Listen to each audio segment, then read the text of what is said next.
a todos, espero me escuchen bien.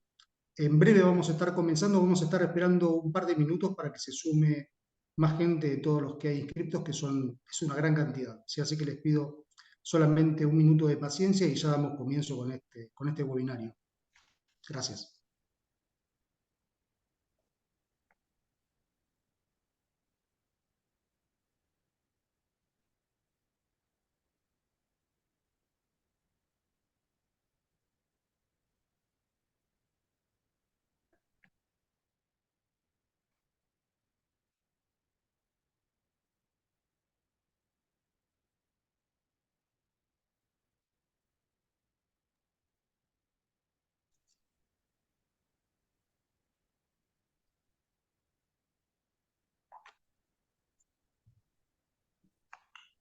Unos minutos y ya comenzamos. Estamos esperando que se sume más gente.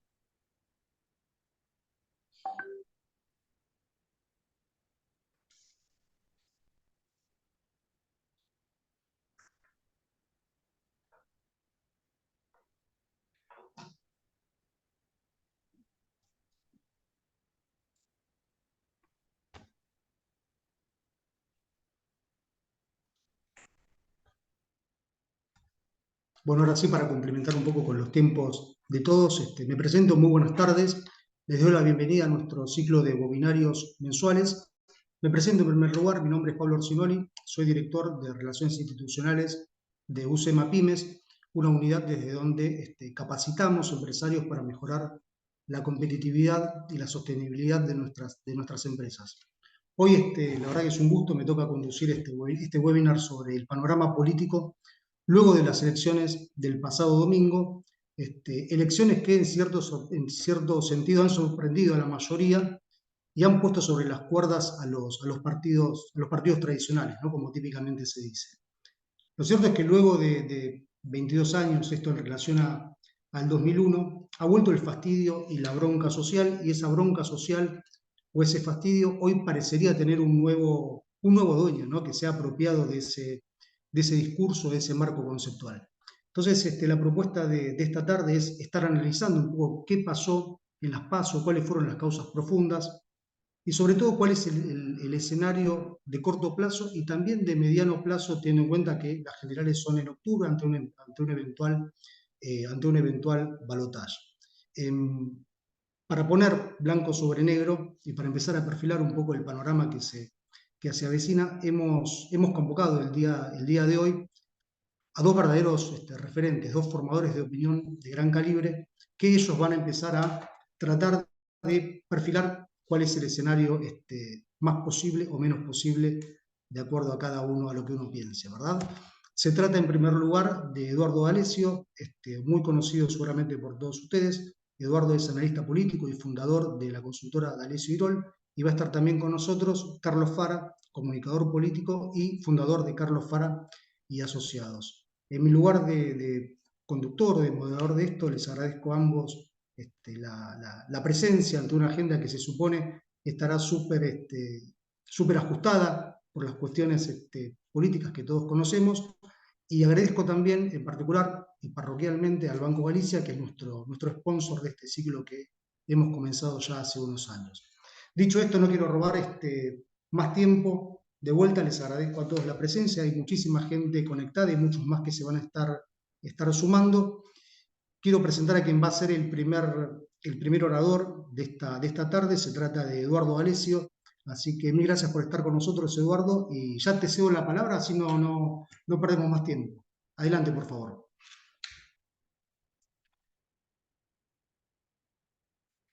Eduardo, tenés el micrófono muteado. Está, bueno, repito, buenas tardes a todos, gracias a UCEMA, gracias Pablo por haberme convocado. Y yo me estoy haciendo cargo del gran perdedor de esta elección, que son las encuestas, ¿no? Así que para mostrarles que no es algo que se me ocurrió del domingo a la noche al lunes, les estoy mostrando un artículo que escribí en el año 2016, perdón, después de que Trump ganara las elecciones contra todas las predicciones. Y es que las encuestas están andando mal. Entonces, ¿para qué se usan? Pues si andan mal, ¿para qué se usan? Y lo que pasa es que se están publicitando lo que el público más quiere, que es saber cómo van a ser los resultados. Y en realidad no es el uso principal de las encuestas políticas. Yo quería hacer el paralelo con el Waze, ¿no es cierto? Fíjense que acá hay un viaje de Buenos Aires a Rosario, y hay un dato que dice que voy a tardar 3 horas. En realidad, este es un subproducto. Supongamos que no tuviéramos este dato, igual usaríamos el Waze porque es muy cómodo. Entonces, en las encuestas, el número final que aparece en la proyección electoral es como estas 3 horas del Waze, pero en realidad nos ha ido sirviendo paso a paso para ir tomando todas las decisiones.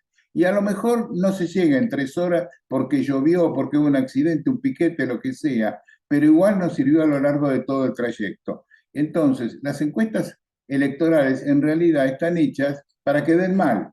¿Por qué? Porque si me da 12%, yo quiero tener 18%, entonces hago lo suficiente para que ese 12% quede superado, ¿no es cierto? Son una herramienta de trabajo político. Entonces, ¿por qué fallan las encuestas? 10 razones.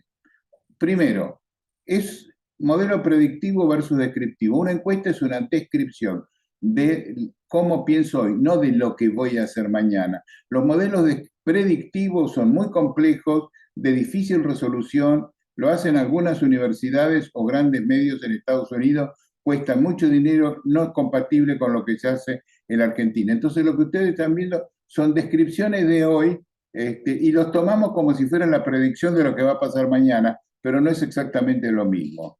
Después hay otro tema, hay un margen de error teórico, de que dicen 2.000 casos, 2%, etcétera, pero no tiene nada que ver, porque eso sería si pusiéramos todos los DNI en un bolillero, los sacáramos y fuéramos sacando a un ciudadano de cada punto del país. Como eso no se puede hacer, entonces se hacen sistemas de conglomerados y todo eso va aumentando el margen de error. Y lo peor es que no sabemos en cuánto le aumenta el margen de error, pero seguro que es mucho más que el que aparece teóricamente. Después tenemos un revolving de volatilidad.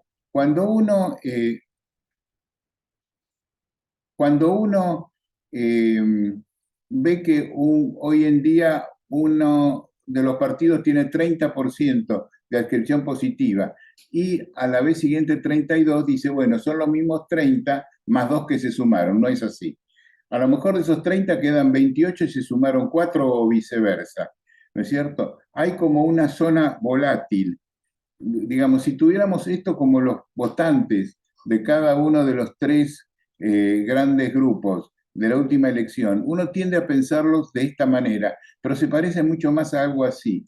O sea, está el que luchó, fue el fiscal, trajo amigos, fundamentó, y está en la otra punta el que no sabía qué hacer y adentro del cuarto oscuro miró la boleta y dijo, bueno, más sí, pongo esta. Digamos, todo eso forma parte del mismo núcleo. Y después lo tomamos como la base, los votantes de esto, los votantes de esto, como si todos fueran lo mismo. Y así después sale. Después tenemos el fenómeno de los indecisos.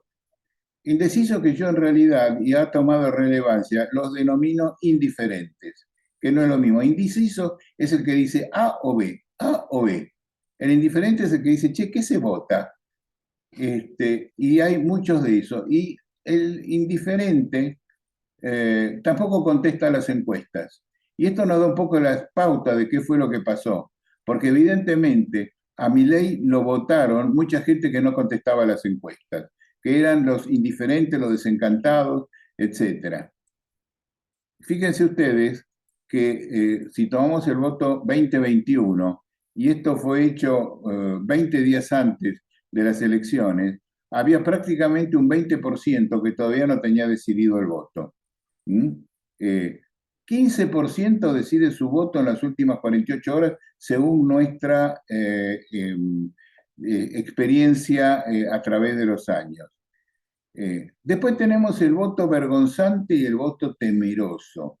El vergonzante es si usted vive en La Matanza y no va a votar a kirchnerismo, a lo mejor no se lo confiesa el encuestador, por temor a que se entere el puntero del barrio. Por otro lado, puede ser que usted realmente quiera votar a Juntos por el Cambio, pero tiene miedo de perder los planes, tiene miedo de perder el status quo. Todo esto es un comportamientos que van más allá de lo verbal. O nadie puede pensar que Gildo Infran tiene un 70% de imagen positiva, obviamente. Acá el tema vergonzante por un lado, pero sobre todo temeroso por el otro, es lo que te cuadra. Séptimo, el plazo de publicación. Ustedes saben que se puede publicar encuestas hasta una semana antes. Para que esas encuestas estén disponibles, tienen que haberse hecho otra semana antes. O sea que en el mejor de los casos, lo que se publica son encuestas que tienen 15 días de diferencia. Ya hemos visto que en 15 días antes hay una parte sustantiva que aún no se ha decidido. ¿Mm? Es como irse del partido de fútbol 20 minutos antes de que termine. Por ahí es el mismo resultado, pero por ahí hubo 2 penales y un expulsado en el interín y no me he enterado. Ética e idoneidad, que mucho se ha hablado. Hay gente que hace trampa en las encuestas y hay gente que no las sabe hacer. Y esto existe. Pero no son ni Carlos, ni nosotros, ni los más conocidos encuestadores. Ustedes han visto que aparecen una enorme cantidad de nombres desconocidos cada día. Hay que ver, digamos, cuáles son sus credenciales. Estudio del discurso. Esto es importante porque las encuestas van estudiando el discurso y como van estudiando el discurso, cada uno va diciendo lo que el público quiere escuchar. Y esto va haciendo una homogenización del electorado, que después le es muy difícil discriminar quién dijo qué cosa. Ustedes se dan cuenta que ya las elecciones no se resuelven más como 70-30, todas son más 52-48, porque las propuestas se van mezclando y van siendo muy parecidas. Y la décima, y para mí importantísima, es la pérdida de discriminación de las variables estructurales. Antes teníamos las opiniones según el nivel socioeconómico, la edad, el género. Entonces, cuando uno tomara una adecuada muestra de cada uno de estos sectores, tenía una muestra bien representativa. Hoy en día eso se ha echado por tierra y el mejor discriminante es un tema actitudinal y de comportamiento. ¿Por quién votó en las últimas elecciones? Entonces, si yo pregunto, ¿quién es el responsable de la inflación? Y doy como alternativa los empresarios intermediarios, el Estado que emitió mucho el déficit del sector público, por nivel económico, edad y género hay pequeñas diferencias, pero no son sustantivas. Ahora, si yo lo divido eso según a quién votó, bueno, me encuentro que el 60% de los que votaron al frente de todos opinan que la inflación es un problema de los empresarios, los intermediarios y cuando no, los medios. Y viceversa. El 70% de esos votantes opina que no hay que hacer ninguna reforma laboral. El 80% opinan que no hay que hacer ninguna reforma previsional. Entonces, se ha perdido la estructura y todo esto contribuye a una dificultad para tener muestreos que sean representativos. Y probablemente decimos que esto sea el responsable de la grieta, porque antes los sectores en pugna estaban alejados entre sí y casi sin diálogo. O sea, para decirlo muy en criollo, los peronistas casi ni se encontraban con los antiperonistas. Pero ahora la grieta la tenemos en la misma mesa, en la misma familia, en la misma empresa, en el mismo club, y hay entonces enfrentamientos y cruces de estas dos posiciones ideológicas que ven el mundo de dos lugares distintos. Uno, que el Estado tiene que resolver las falencias del sector privado. Y entonces, ¿cómo resolvemos la falencia de los empresarios? Con precio máximo. La de falta de empleo, con empleo del Estado. La pobreza, con planes. Digamos, hay toda una línea que supone que la acción tiene que ser del Estado. ¿No funcionó? Bueno, porque no fue suficientemente fuerte. Los controles deberían ser mayores todavía, etcétera. Y hay otro sector que piensa que el problema es del Estado y lo tienen que resolver los privados, achicando su poder. Y estos son los dos segmentos en pugna. son la grieta, y en todos los niveles socioeconómicos y en todas las zonas existen presencia de estos elementos. Hay un segmento significativo que no se sabe qué camino va a tomar. Esto yo lo decía la semana pasada. Ahora sabemos qué camino tomó. ¿Mm? Pero ese sector que no sabía quién votar tenía como referente a los políticos. El 87% de la población tiene entre media mala y muy mala imagen de los políticos. Y también tenemos esto, no sabemos cuántos van a ir a votar, ya vimos, ni quiénes van a ir a votar, porque dejaron de ir a votar el 30%. ¿Pero qué 30%? ¿Es igual a los que fueron a votar? Probablemente no. Y seguramente esta gente va a cambiar también las elecciones para la próxima elección. A mí me gustaría que Carlos tomara este punto porque va a ser fundamental en la próxima elección. Habíamos dicho que el 15% decide su voto en las últimas 48 horas, ¿sí? Más aún, 5% adentro del cuarto oscuro. Varias de las elecciones se resolvieron por menos del 5%. Por ejemplo, el candidato de Juntos por el Cambio en la provincia de Buenos Aires. Entonces, hasta el mismo día, a la mañana, las elecciones no estaban decididas. ¿Qué sienten los argentinos? Entonces, hasta acá llegamos. Lo que hicimos después de las elecciones es mandar a nuestra base panel un pedido de una palabra, la más significativa, por cada uno de los candidatos y las elecciones en general. Hicimos lo que se denomina nubes de palabras. Cada palabra, por su tamaño, su presencia, reiteración, da el nivel de importancia que se le dio. Y entonces, ya para irles dejando a Carlos que tome la palabra, les muestro.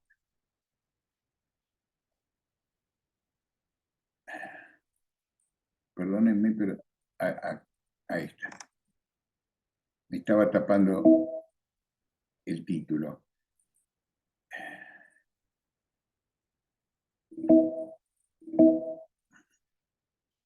Tenemos a Patricia Bullrich, Javier Milei. Javier Milei da miedo, temor, incertidumbre, nada, y también alegría y muchas otras cosas más, pero como ven, con una imagen muy contradictoria. Patricia Bullrich, incertidumbre, esperanza, indiferencia, pero también miedo e intranquilidad.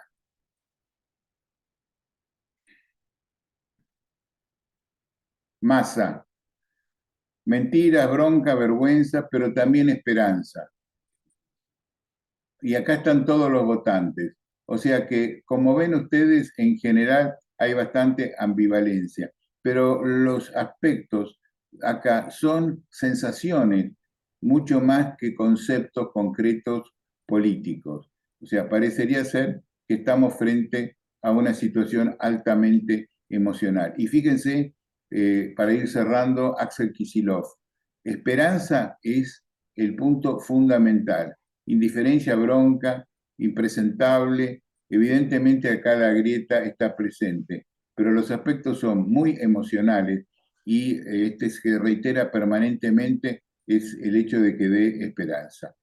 Hasta acá mi presentación, ahora te cedo, Pablo, la palabra. Eduardo, más que elocuente, muchas gracias. A mí me pareció muy gráfico. Me quedé pensando cuando hablabas de credibilidad, ¿no?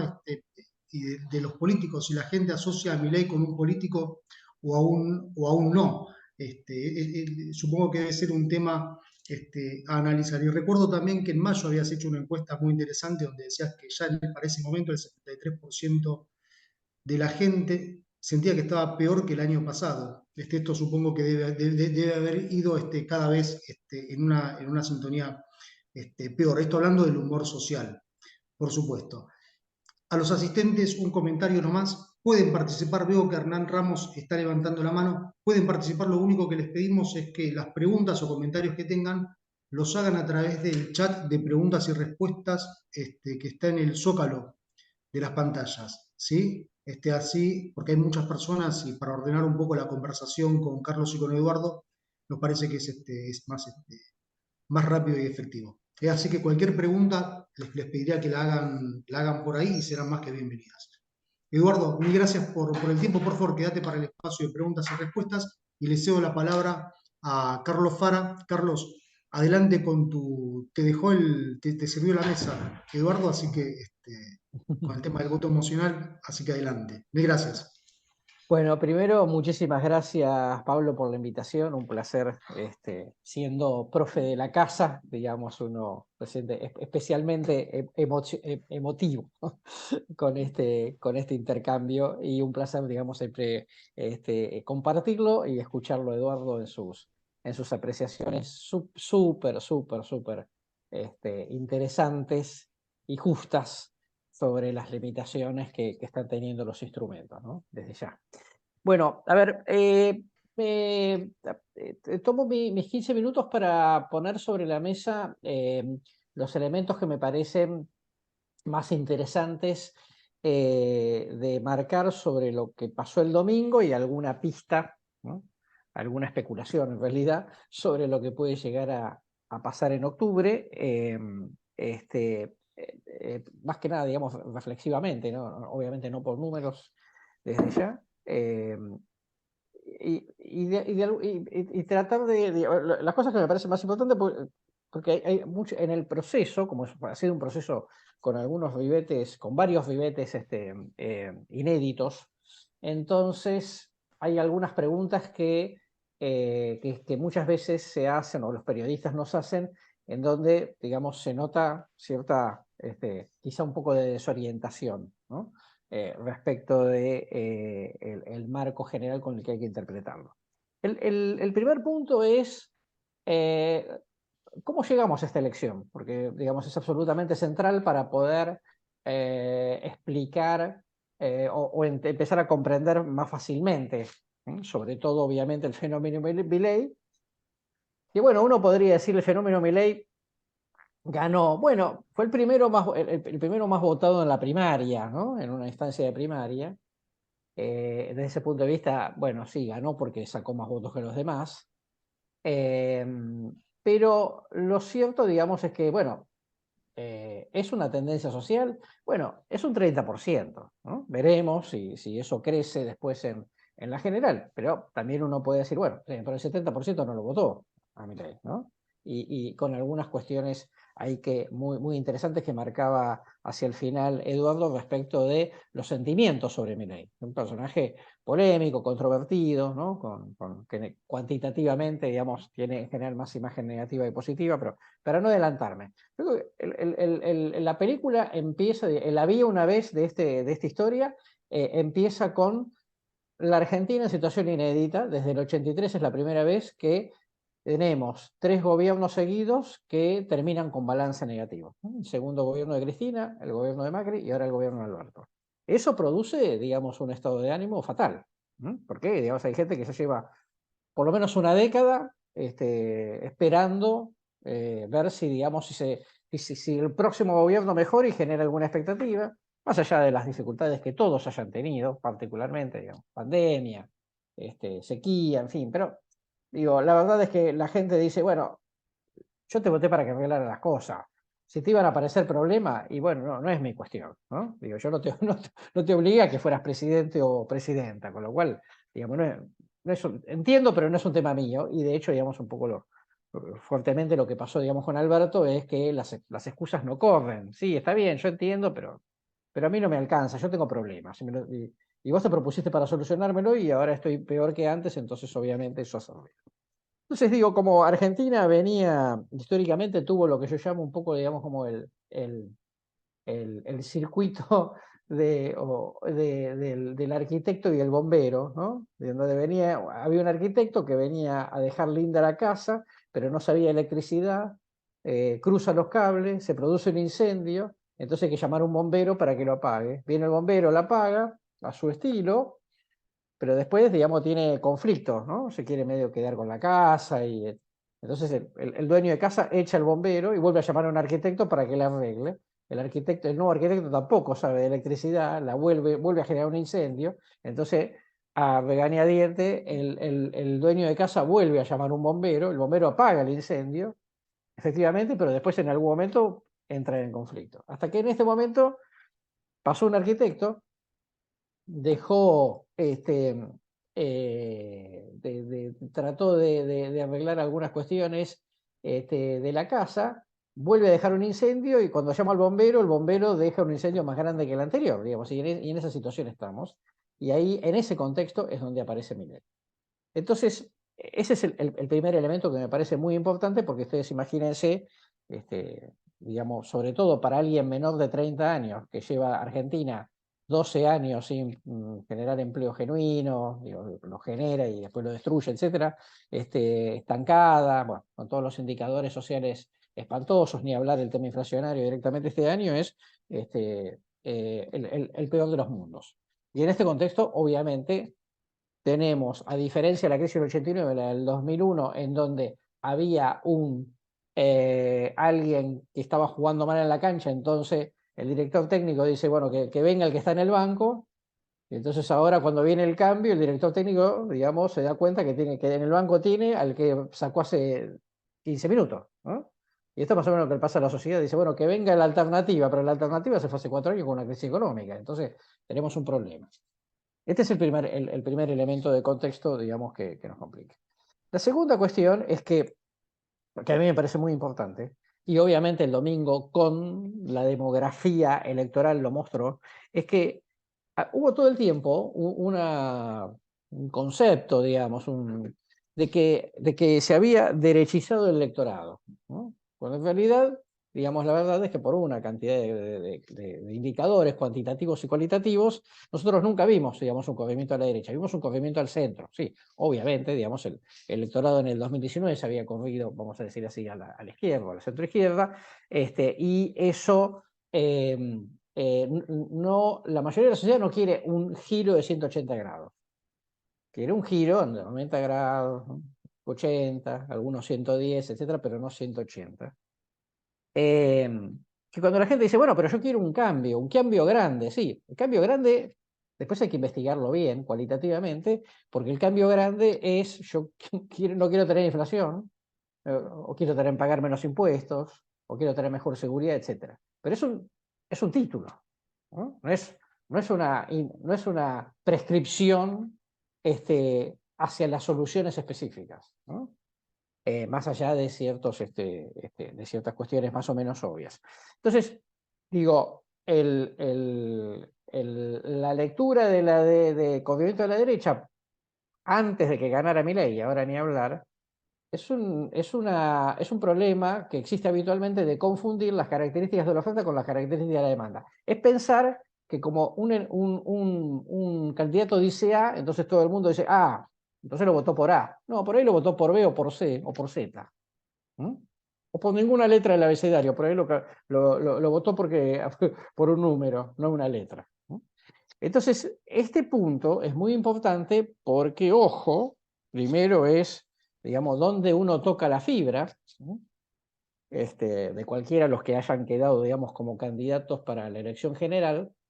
Y por el otro lado, ni hablar respecto de la agenda de políticas públicas, ¿no? Porque digamos, hay expectativas de la gente al respecto y calibrar bien esas expectativas, digamos, es central. Este es el segundo elemento que me parece importante. Esto me lleva, digamos, a la gran pregunta sobre el perfil de Milei. Y básicamente, digamos, el perfil de Milei hace muchos meses, que está muy claro, que es un perfil, digamos, más de clase media, baja y baja, ¿no?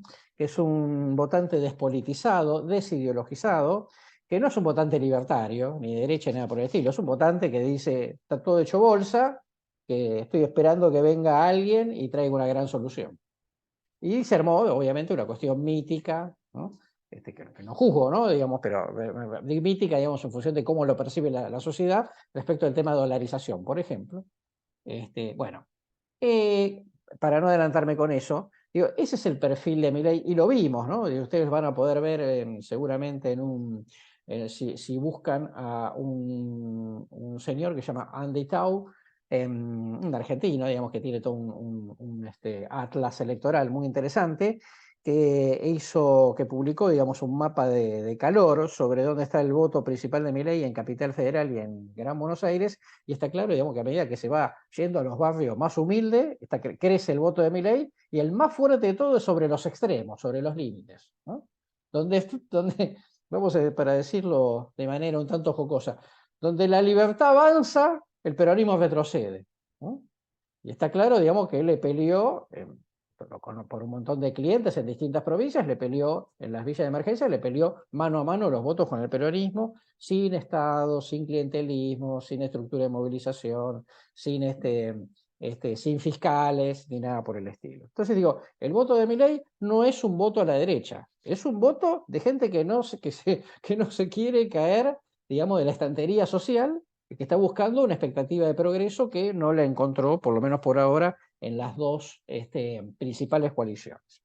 El tercer punto, perdón, el cuarto punto, tiene que ver con esta cosa que lo planteaba, lo introducía Eduardo, que insisto fue un voto bronca, ¿no? Como si hubiera sido una elección legislativa.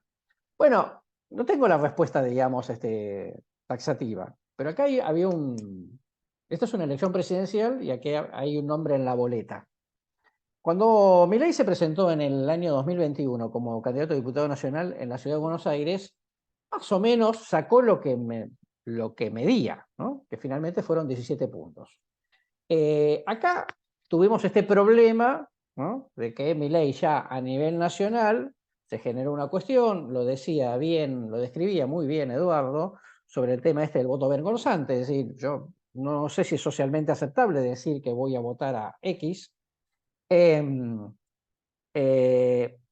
en algún momento, allá como por fines de mayo, Milei había estado relativamente cerca de los 30 puntos, con lo cual yo lo de bronca lo relativizo, porque si no sería una cuestión de que la gente que votó a Massa o que votó a Bullrich o que votó a Larreta o que votó a Schiaretti lo hizo por convicción, pero en el caso de Milei lo hizo por bronca, ¿no? Y yo digo, bueno, ¿por qué por Milei con bronca y los otros son votantes más o menos convencidos que les gustaba el candidato? No, yo creo que les gusta el personaje porque el personaje les genera expectativa. Bronca significa que me saqué las ganas hoy y en octubre hago cualquier otra cosa. Bueno, vamos a verlo, porque ahora el personaje sacó 30 y está primero, que no es lo mismo que hubiera sacado 20 o 22, pero era tercero, como diciendo, hizo una buena elección. Claro, el boom es el boom de la expectativa, ¿no? Yo pensé que iba a sacar 20, sacó 30, entonces ahora hizo una flor de elección. Sí, lo que 20, 22, que era lo que muchos consultores teníamos, después daba 15, decía, uy, no estuvo a la altura. Pero bueno, digamos, hay una cuestión de expectativa previa. Después el otro tema, digamos, es el tema del voto emocional. Con eso no quiero hacerme largo, pero... A ver, miren, acá hay por suerte hay una enorme cantidad de bibliografía de las neurociencias, bibliografía que obviamente no escribí yo, que básicamente todos somos emocionales, ¿no? Y con el voto ni hablar, ¿no? Porque no estamos tratando de calcular si me conviene poner la plata en el banco A o en el banco B por una serie de beneficios que me presentan. Todos somos emocionales, porque el voto es básicamente como la decisión de un inversor de largo plazo, es de confianza. Cuando yo me jubile no sé si va a estar el fondo de pensión, quiero creer que va a estar, pero la verdad que no sé si va a estar. Es una confianza de largo plazo, porque no tengo ningún de corto, digamos, pueden poner mucha experiencia sobre la mesa, pero finalmente nunca sé. Entonces digo, ¿es un voto emocional? Sí, es un voto emocional. Todos los votos son emocionales. No, que fulano era un voto racional, pero este es muy emocional porque es estomacal. Pero todo es emocional. ¿Sí? Mucho más en una sociedad que está escaldada, ¿no? Con alto nivel de pesimismo, muy golpeada, etcétera, etcétera. Luego, básicamente, digamos, y lo hemos visto, porque más allá de Milei pasaron muchas otras cosas el domingo. Por ejemplo, terminaron 40 años de los POS en San Isidro. Por ejemplo, perdió Malena Galmarini en Tigre. Por ejemplo, perdió Grindetti en Lanús, el candidato de Grindetti en Lanús, ¿no? Pese a que él ganó, digamos, muy ajustadamente la primaria para gobernador en la provincia de Buenos Aires. Se terminaron 32 años de los Kirchner en Santa Cruz. Se terminaron 20 años de Gioja y Uñac en San Juan. Se terminaron, digamos, por lo menos la parte de la dinastía Rodríguez Sá, de Alberto Rodríguez Sá, en San Luis. Están pasando muchas cosas. Se pueden terminar 20 años de peronismo en la provincia de Entre Ríos, ¿no? Puede haber, digamos, un quiebre de dinastía en Chaco también. Entonces digo, están pasando muchas cosas en donde la gente le está diciendo al establishment político, sea local, nacional, provincial, esto es, señores, si esto no funciona, los corro. Y acá, digamos, el tema del statu quo, lo interesante, digamos, muy interesante sociológicamente, que bueno, yo decía, por primera vez, digamos, en 80 años le aparece uno que le compite al peronismo mano a mano sin estructura, ¿no? Digamos, sin Estado, sin absolutamente nada. Mano a mano, ¿no? Después uno puede decir, bueno, Alfonsín, la Alianza, el propio Macri, en algún momento agarraron algún bolsón de segmentos un poco más populares que oscilan, es otro tema, pero acá, digamos, realmente impresionante. Pero también le fue mal a Juntos por el Cambio, ¿no? Y Juntos por el Cambio que el peronismo hace la peor elección presidencial de su vida, de su historia. Y Juntos por el Cambio, que bueno, básicamente nace en el 2015, hace la peor elección en una PASO de los últimos 8 años. Entonces, digo, también es una alerta. De las cosas más inesperadas es la derrota en Mendoza, Córdoba y Santa Fe. En Córdoba salieron terceros, que supuestamente era, digamos, como el gran tanque de reserva con el cual Macri ganó en el 15 y achicó grande la diferencia en 2019. Eso por ahora, digamos, no sucedió. En Mendoza gobiernan.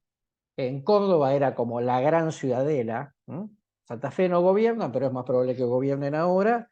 Digamos, golpe importante, golpe importante. O sea, los dos, vamos a decirlo así, pues, popularmente los dos cobraron, ¿no? Dicho en términos boxísticos. Dos elementos más para terminar. Uno es, ¿votaron a Milei por las propuestas? Bueno, en general la gente no es que vote por las propuestas, con lo cual no significa no hacerlas, porque las propuestas tienen un componente de satisfacción simbólica, ¿no? Si yo digo, voy a crear, no sé, 4.000 jardines de primera infancia, está bien, todo el mundo diría que bueno, más o menos son 4.000 o 3.000 o 2.000 o 8.000, ya no importa tanto la cifra, pero no es el tema de que la gente pueda creer o no, o les guste o no mi título. El tema es, se está dedicando a la educación desde la base, es valorativa, digamos, digamos, lo que está disparando. Lo mismo pasa con dolarización, por poner uno. Y la verdad es que la mayor parte de la sociedad, la enorme mayoría de la sociedad, 70, 75, 65, depende de los momentos y depende de las propuestas, no aprueban ni dolarización, ni presión del Banco Central, ni privatizaciones. Digo, para poner un detalle sobre el tema del corrimiento de la derecha. ¿Lo votaron por las propuestas? No, mucha gente lo votó sin tener muy claro la propuesta o porque creyó en el efecto mágico de algunas propuestas. No es un problema ni de la gente ni de Milei, pasa todo el tiempo, obviamente. Digo, este tema de, bueno, entonces la gente aprobó la dolarización. Bueno, seamos más finos en eso y no pensemos, digamos, que la gente se leyó la carta de propuestas de Milei, ni de nadie, por supuesto, y entonces aprobó leyendo la carta de propuestas. No es esa la cuestión. Me parece que el personaje está generando una gran expectativa de cambio, desenfadado, desfachatado, y lo digo, digamos, en términos de descripción simpática, no en términos, digamos, peyorativos ni nada por el estilo. Y la última pregunta es, ¿qué va a pasar? Primero yo creo que el lunes empezó una película distinta, ¿no? Porque ahora están sobre todo tres, en la misma línea de largada, ¿no? Es decir, chistosamente 30, 28, 27. Para un electorado argentino en donde ningún candidato de ninguna fuerza política superó el 30% de intención de voto en el último año. Con sus más, con sus menos, etcétera, con los márgenes de error, pero Eso no sucedió. Con lo cual, ¿qué significa? Nadie se pudo escapar, nadie le encontró la vuelta para una sociedad que me parece que está más exigente que nunca en ese sentido. Me parece que que por ahora, salvo que pase algo excepcional, siempre puede pasar, me parece que vamos a otro escenario de fragmentación, que puede modificarse un poco las proporciones, sin duda, como pasa siempre, como pasó en 2015, 2019, sobre todo. ¿Por qué? Porque la torta se agranda, ¿no? Si lo que pasa en general, tenemos una legítima creencia en que es muy probable que esto ocurra, se agranda la torta porque va a votar más gente, independientemente, digamos, de cuántos más, y ese tanque de reserva 2015, 2017, 2019, algo en 2021, funcionó siempre mejor para Juntos por el Cambio que para el peronismo o kirchnerismo en esta situación. ¿Esto qué significa? Digamos, precisamente, perdió por mucho Macri, después achicó la diferencia a la mitad, y si perdió Esteban Bullrich con Cristina Kirchner en Provincia de Buenos Aires en el 2017 por 1 punto, después ganó por 4, ¿no? Está claro, va a votar más gente, y ese votante, que en general es menos politizado, empatiza más, digamos, con la política de Juntos por el Cambio. ¿Cuál es la diferencia ahora? Bueno, que está Milei. Y Milei también es un voto despolitizado. Cuanto menos politizado el voto, más Juntos por el Cambio, y ahora también Milei, más allá de las diferencias de nivel socioeconómico, edades, etc. Cuanto más politizado, más ideologizado, más el voto sobre todo, digamos, del kirchnerismo, y por supuesto dentro del kirchnerismo, Grabois. Entonces, yo digo, a mí me parece que es una sociedad que lo que ha dicho es: señores, línea de largada, ahora muéstrenme quién está a la altura de las circunstancias. Yo creo que el más complicado es el oficialismo. ¿Por qué? Porque efectivamente, desde que Cambiemos existe, tiene menos posibilidades de captar muchos votantes cuando vamos a la general. Como que este es su núcleo y puede captar un poquito más y no más. Creo que tiene buenas posibilidades Patricia Bullrich, digamos, por esta lógica de Juntos por el Cambio. Obviamente, bien.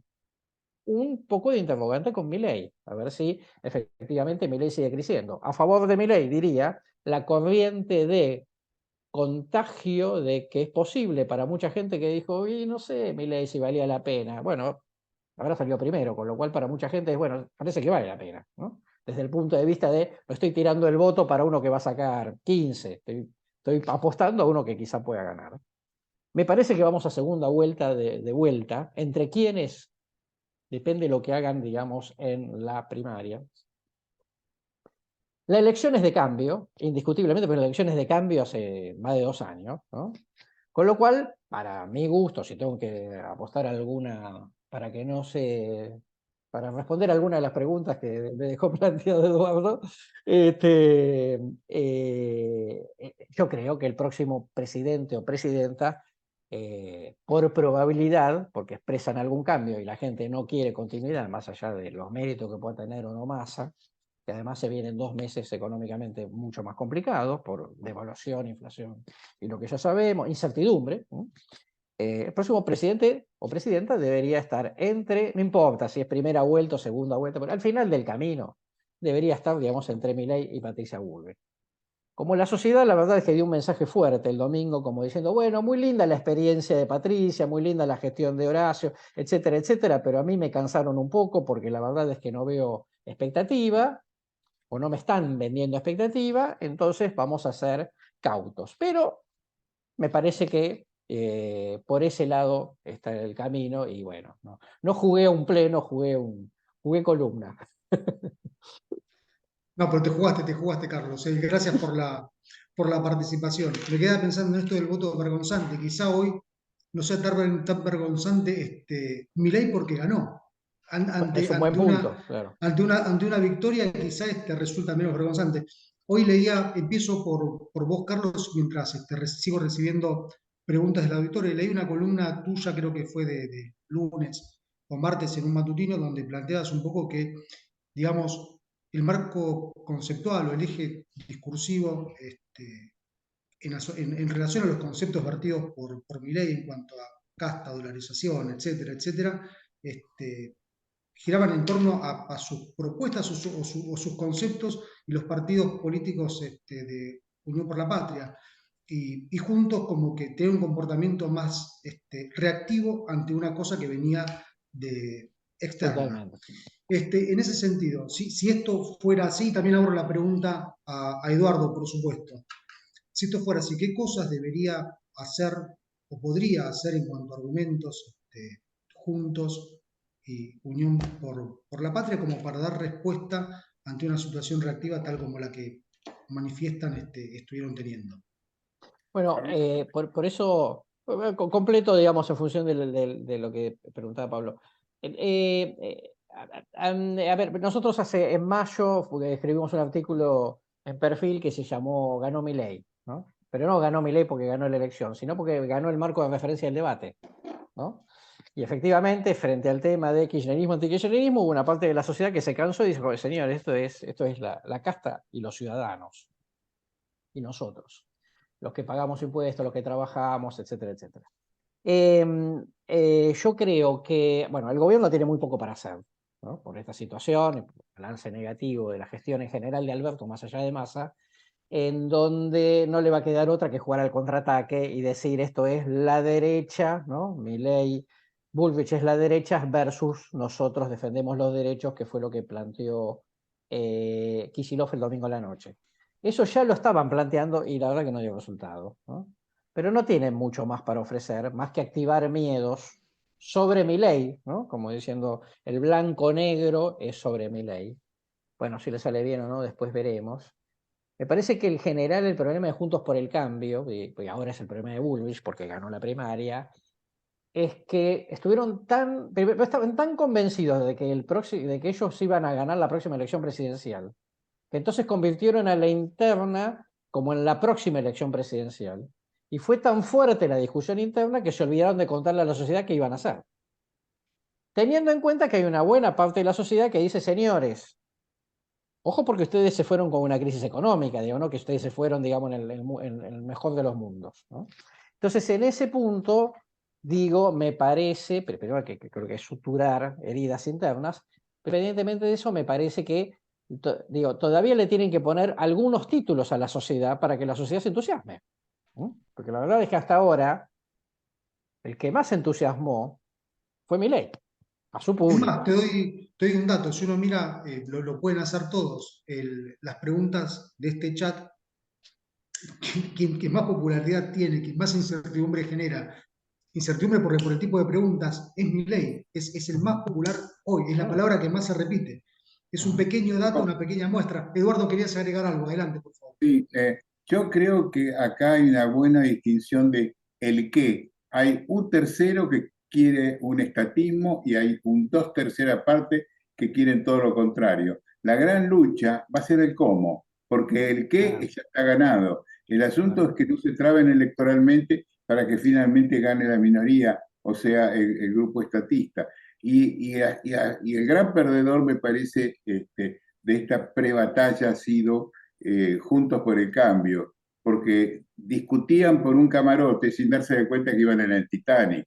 O Claro. sea que han estropeado buena parte de las posibilidades electorales a esta altura por una reyerta interna que solo le interesaba a la interna, porque lo que le interesa a la población es que le digan qué van a hacer con la inflación, con el desempleo, con la inseguridad y con la inestabilidad económica.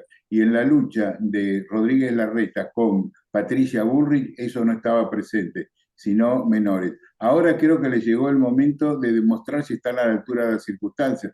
Si no, Milei, si al qué le da un poco más de credibilidad al cómo, va a seguir fortaleciendo su punto de vista y puede desequilibrar políticamente la próxima elección. Bien, Eduardo, gracias. Ahí te están haciendo alguna pregunta dirigida a vos. Carlos, también, por supuesto, te invito a, si estás de acuerdo, a responderla. ¿Cuál crees que va a ser el comportamiento del votante que se abstuvo ahora en las elecciones del domingo en octubre? Si efectivamente va a ir a votar y demás. Y bueno, seguramente no está escrito, pero ¿qué comportamiento puede tener en cuanto al partido a elegirse? ¿Alguna medición al respecto? Sí, a ver, primero está claro, digamos que aun cuando vaya a votar más gente en la general, seguramente vamos a ir a la presidencial con menos asistencia, ¿no? Desde ya.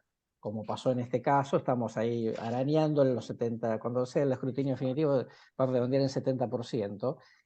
Si tomamos solamente de parámetro la presidencial de 2011, tuvimos entre las PASO y la general 5 puntos más de participación, lo cual, digamos, es importante, digamos, porque estamos hablando de cerca de 2 millones de personas, digamos, ¿no? Es un montón de gente. Como decía yo,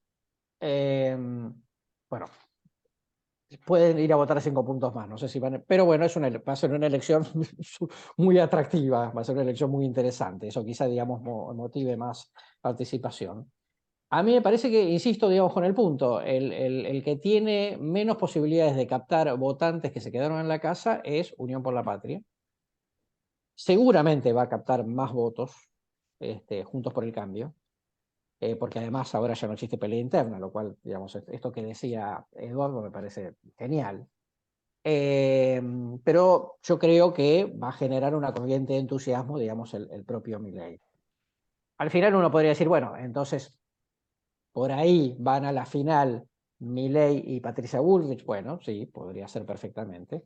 Pero sí me parece, sí, creo que esto no lo dije, es que me parece muy difícil que alguien, cualquiera, no solamente sume 10 puntos, en el caso de Milei tendría que sumar 10 puntos, sino que encima tendría que sumar el 10 puntos y que alguien no crezca lo suficiente como para arruinarle el pastel de la diferencia de los 10 puntos, ¿no? Eso, la verdad que suena, en esta situación, suena mucho, porque la verdad es que creo que el gobierno tiene esos 27 y son 27 que va a mantener, digamos, es muy difícil que se le vayan, porque ya es un núcleo duro, aunque no junte mucho más que eso, ¿no? De manera que es un poco difícil predecirlo, pero pongo estas pistas sobre la mesa en función de la experiencia que tenemos de anteriores elecciones. Gracias, Carlos. Eduardo, ¿querés agregar algo a eso? No, justamente que una de las preguntas que vos hacías da con el meollo. Los puntos ciegos que tiene el sistema de relevamiento, que a veces no nos permiten saber si los que quedan afuera son iguales o no que los que quedan adentro. Y decir en qué cambió tanto las encuestas, que antes éramos un pequeño grupo y mucha gente se quejaba que no sabía si eran representativas porque nadie los había llamado nunca para hacer una encuesta. Y ahora como llaman 10 por día, de los cuales 9 por lo menos les cuelgan el teléfono, van quedando bolsones de ausentismo en nuestras representaciones que dan origen a este tipo de incertidumbre. Todavía, ¿quiénes son los que no fueron a votar y que hoy sí irían a votar? Si Carlos tiene la fórmula para descubrirlo, le pido por favor que en privado me pase los datos, después nos ponemos de acuerdo. Gracias. No la tengo, por eso tengo que seguir trabajando. Hay una pregunta bien, bien de coyuntura que hace, todas son de coyuntura, pero esta en particular me parece relevante porque es bien fresquita, que hace Carlos. Carlos pregunta concretamente a propósito de las reuniones que están planteadas ahora con el FMI, tanto de Bullrich como de Milei. Milei va a ir con 2 economistas, uno en particular que se sumó hoy, muy conocido a su equipo, si eso efectivamente traerá algo de calma en los mercados, en el mercado financiero, en lo puntual. ¿Qué opinan al respecto? Y bueno, esa pregunta me parece sumamente interesante como para, de acuerdo a las últimas noticias, ¿no? Que bueno, ahora han repuntado un poco los bonos, pero habían bajado sustantivamente, las acciones lo mismo. Bueno, ¿qué panorama ven ustedes con esta visita y esta agenda de Milei en Bueno, particular? siempre una foto o la noticia, digamos, de la reunión con el Fondo Monetario, digamos, es bienvenida, sencilla por la situación en que está la Argentina, digamos, y que efectivamente el Fondo Monetario lo llame Milei, Bullrich, además de hablar con Massa, me parece obviamente ultra necesario, ultra razonable, y que esto esté correspondido, ¿no? Me parece bueno. De todas maneras, hay dos cuestiones. Es decir, la incertidumbre viene por tres fuentes, ¿no? Teníamos dos. Una era las condiciones objetivas económicas de la Argentina, digo, porque no es que la Argentina está a bomba, ¿no? Obviamente. Los dólares van a seguir faltando y entonces va a seguir habiendo incertidumbre. Si no hace falta una nueva evaluación o lo que sea. La segunda cuestión es el lío interno del gobierno con esta elección, ¿no? Es decir, Massa va a poder seguir más o menos controlando la cuestión en términos políticos, o le van a pedir imprimí y olvídate del acuerdo con el fondo, que es un detalle, ¿no? Y la tercera es Milei, sencillamente porque no lo conocen, porque tiene propuestas muy disruptivas y eso, digamos, genera muchos interrogantes. Entonces me parece que vamos a vivir en 70 días de mucha volatilidad. Yo acá estoy viendo una Gracias. pregunta, si me permitís, Pablo. Sí, por supuesto, Eduardo, adelante. Te voy a dar mi opinión, también es obviamente valiosa la de Carlos. Si va a hacer efecto la campaña del miedo que se está haciendo contra Milei. Yo creo que las campañas de miedo son una muestra de debilidad de quien los emite y que ya se ha intentado y que creo que lo único que muestran es el miedo de quienes están introduciendo ese tema. Con lo cual, mi opinión es que creo que va a ser no solo neutro, va a ser contraproducente. Lo van a terminar Bien. agrandando, estoy de acuerdo. Y va a terminar solidificando el voto, como típicamente se Claro, conoce, el voto duro. Eso en claro. particular es lo que normalmente... Les decía previamente, Carlos y Eduardo, estamos ante un público compuesto por empresarios, sobre todo nacionales, de pequeñas y medianas empresas, sobre todo medianas. Julio Bien, hace una pregunta en puedo particular que transmitir me... mi sentido pésame a nuestra audiencia entonces, por los días que les está tocando vivir. pero tienen fuerza, los pymes tienen Y si fuerza y hay coraje, que 300 eso vale la pena. si hay 300 que se han podido abstraer para escuchar a nosotros, que no les va a servir para cubrir los bancos mañana, me parece que es bienvenido. Pregunta, Eduardo, pregunta Julio en particular, preocupado por un eventual gobierno de Milei, ¿qué consecuencias consideran ustedes que eventualmente podría tener para el capítulo productivo, ¿no? de Argentina, para el aparato productivo, para la industria en general? Más proteccionismo, una economía mucho más liberalizada y con consecuencias para la industria local. ¿Cómo ven eso de acuerdo si es que conocen a los equipos que lo están secundando? Si tienen alguna opinión al respecto, por supuesto.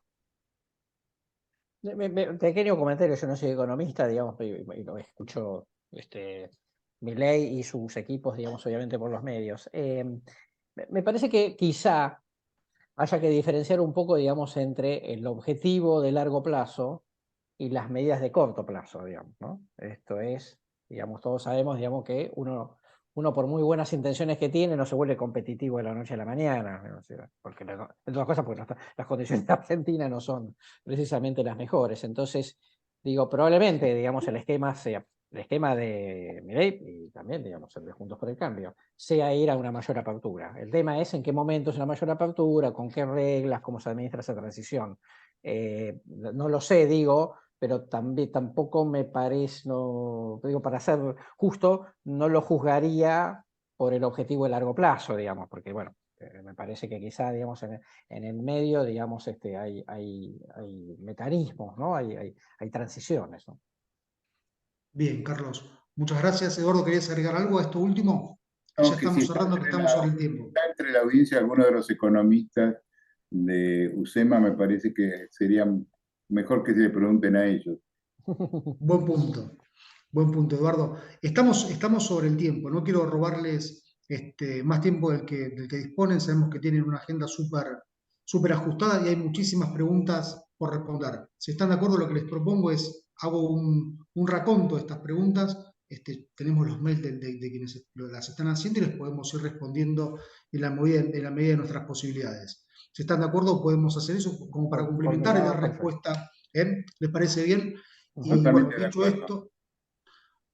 esto, yo daría por concluir este primer debate o paneo a propósito del resultado de las PASO. Sería bueno invitarlos a hacerlo lo que acontezca a posteriori de las elecciones de octubre.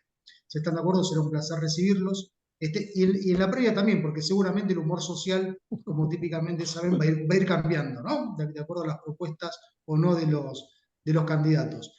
Les agradezco a todos la asistencia y bueno, Carlos y Eduardo, un gusto que nos hayan acompañado hoy y bueno, ojalá que las pymes tengan un porvenir sustantivo en el país, que vale la pena y Muchas que, y gracias, que muchas gracias, Pablo. Realmente por ha favor. sido un gusto. Espero que nos veamos pronto. Bueno, Eduardo, Un muchas gracias. placer. Carlos, Gracias por la invitación y un placer compartir con Eduardo el panel. bueno, saludos para todos. Muchas gracias. Que estén bien. Buena semana. Suerte.